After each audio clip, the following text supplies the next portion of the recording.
এক দেশ এক ভোট নিয়ে নির্বাচন কমিশনের সঙ্গে বৈঠক করতে আগামী 6 ফেব্রুয়ারি ফের দিল্লি যাচ্ছেন মুখ্যমন্ত্রী মমতা বন্দ্যোপাধ্যায়। আগামী 7 ফেব্রুয়ারি ওই বৈঠক হওয়ার কথা রয়েছে।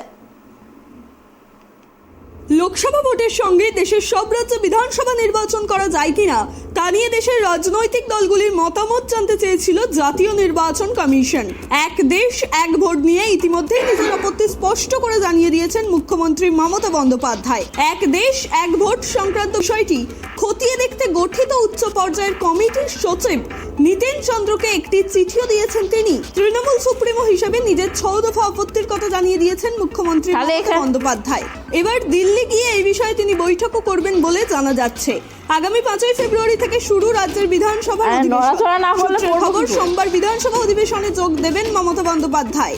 ওই দিনই বিধানসভায় এদিকে শুক্রবার থেকেই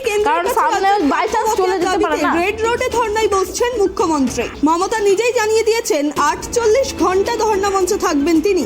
শনিবার 3 ফেব্রুয়ারি পর্যন্ত ধর্না কর্মসূচি চলবে তারপরই দিল্লির উদ্দেশ্যে রওনা দেবেন মুখ্যমন্ত্রী মমতা বন্দ্যোপাধ্যায়। দেবযানী সরকারের রিপোর্ট, ট্রাইব টিভি।